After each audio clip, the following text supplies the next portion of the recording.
من سوق السبت الفقي بن صالح ها الغله ها القصيب وتينطر على القصيب الكلام ديال المدرسه راه ما تسوليش في الاعلام كيتكلم على انه ينصف التلاميذ ديال المدرسه، وهذا الشيء دار على المدرسه وعلى التلاميذ اللي كيبقاو في الطريق. التلاميذ ديال الطريق راه ما مديوره لهم حاله زينه، راه مبراسيهم، راه الكراسه تيريح فيهم مول القتيب اللي كيخلص سيركا. اما هذاك اللي مخلص لابونمون انا تنعرف الشركات في العالم لي زابوني اللي تيتهلاو فيهم تيخلصوا الشهر، هذا كان بلا ايه. داك اللي تيخلص داك النهار تيجري على الدري تيقول لي شوف التقل تحت التقل تحت،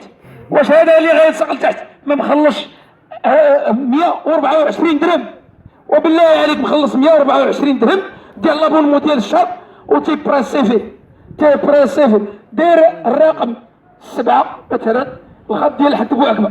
داير فيه 7 ومن تحت ال5 يعني. وشوف لما عجبتكش هذاك الخط ولا داك الفواش وقلب الطريق للاربعه،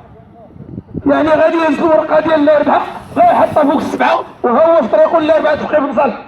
الاربعه فقيه بن صالح راه ماشي ديالك بوحدك، الاربعه فقيه بن صالح تنعرف راه ديال بني عمير وديال بني موسى وديال بني شكداد، راه ما يمكنش يجي فاسي ياكل غله بني موسى وبني عمير وبني شكداد، هذا راه منكر. هذه راه غله ديال المواطنين اللي تابروا وخرجوا من المستعمر وطاحوا ونهضوا ومشاو للسجون، وكاين فيهم اللي تعدم وكاين فيهم اللي مات وكاين فيهم اللي وقع عليه الاعتقالات السياسيه وكل واش داروا ليه. ولكن باش يجي واحد من فاس وتبداو تخلعونا هذا فاسي فيري هذا فاسي هذا فاسي الاخر، راه ما تنتخلعوش، راه ما تنتخلعوا حتى واحد، راه ما تنعرفوا جلاله الملك والله، راه ما تنعرفوا حتى واحد.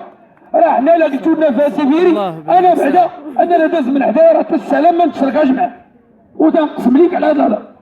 راه ما تيهمنيش انا اشنو شحال عنده ديال الكابيتال، انا راه كيهمني اش عطى للبلاد، مقاوم مناضل شهيد الوحده الترابيه، اش درت البلاد حنا الناس ديال السلطه تنجوهم ياخذوا بعين الاعتبار ان هاد المواطنين راهم خوتهم وراهم تيأيدوا اي طرح شوفي. حنا العماله والامن تيعرفونا بحاجه وحده صحاب الطاكسيات، هذا راه غادي سيرفيس ديو فابور، هذا غادي سيرفيس لا تجي ديو فابور، وملي كنوقفوا حنا على شي حاجه